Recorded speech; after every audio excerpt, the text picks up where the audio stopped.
I will be giving this talk for Professor Helmut Baumgart of the Department of Electrical Engineering and Computer Science at Old Dominion University, who couldn't be here today. He's the principal investigator for this work, and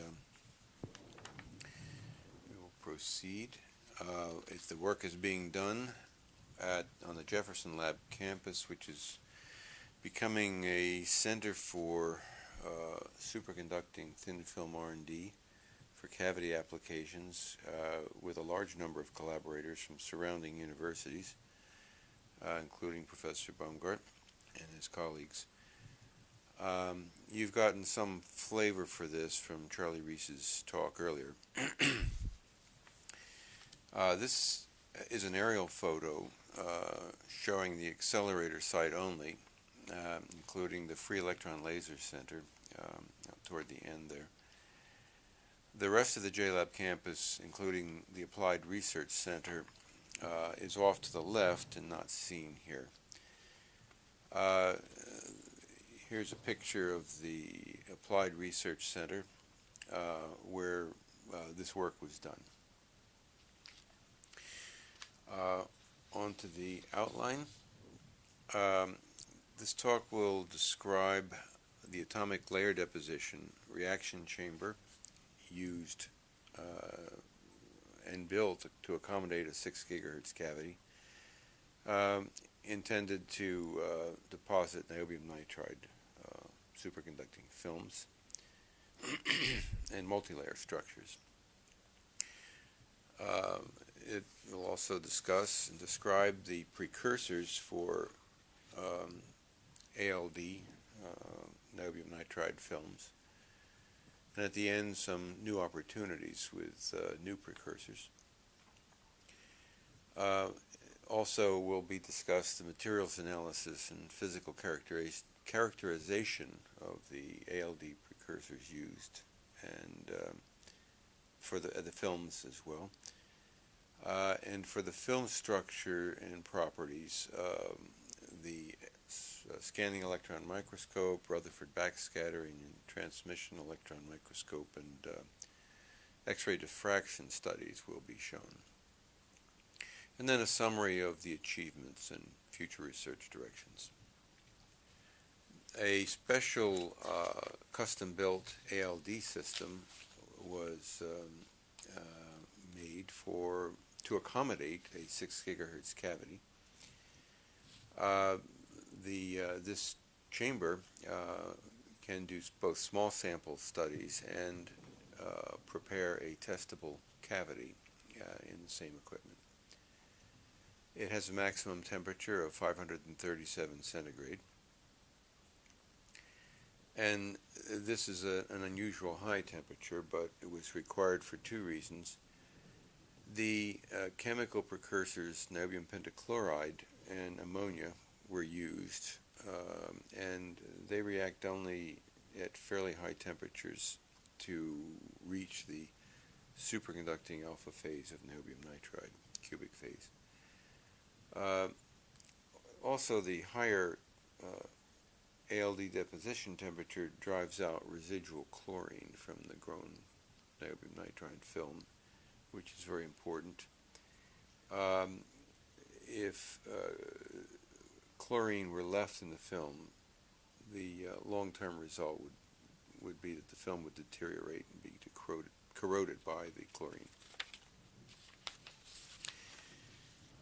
And here's a picture of the ALD reaction chamber. There's a cross-section to the left here, and the picture of the cavity on the right, assembled with a 6 gigahertz cavity inside. Chamber's made of stainless steel and is demountable on one end by an O-ring sealed plate. And here's a picture of the 6 gigahertz cavity, which will be used to test RF performance of the films made. And this is a cavity that's very familiar here, was made here in Legnaro in collaboration with Enzo Palmieri. For the atomic layer deposition of niobium nitride films, the precursors that have been used for this study were niobium pentachloride and ammonia. Again, the drawbacks of the niobium pentachloride and ammonia are the corrosive chlorine products, and also the high deposition temperature required for the reaction and to avoid retention of chlorine. For the alumina films, trimethyl aluminum and water vapor were used as the precursors. Niobium nitride films for this study were deposited at 500 centigrade for reasons mentioned, obtaining the proper superconducting phase and minimizing chlorine retention.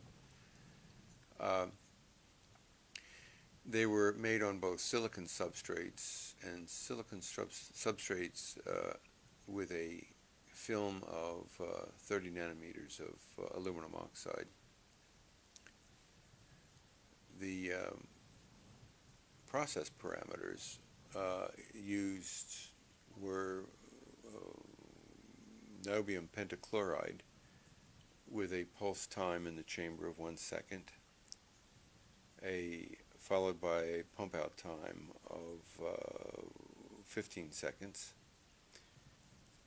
followed by a pulse time of 0.01 seconds for ammonia, and a similar pump out time of 15 seconds following.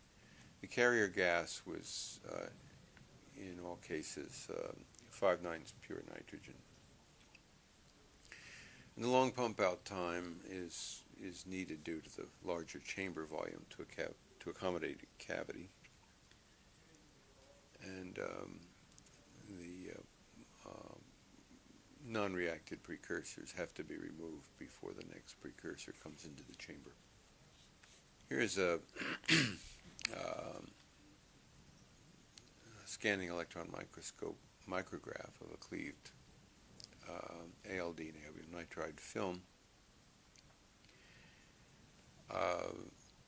This one's on a silicon substrate. The film is 100 nanometers thick, and it's the small band you see toward the center with the silicon below. And this film, hard to see in the photograph here, but exhibited columnar structure. The stoichiometry was demonstrated by Rutherford backscattering analysis, and it showed a ratio of niobium to nitrogen of 1. A small contamination with iron and chlorine was also detected. The iron chlorine was expected due to the corrosion of the stainless steel chamber by chlorine reaction products, and it's not unusual. Here's a cross-sectional transmission electron microscope image showing partially crystallized niobium nitride film, only 10 nanometers thick on a silicon substrate. And this was deposited at a lower temperature of 450 centigrade. There were small grains of niobium nitride embedded in an amorphous phase found, and the main reason, the low ALD deposition temperature of 450 C is the main reason why the niobium nitride film was not fully crystallized. By increasing the deposition temperature, crystallization of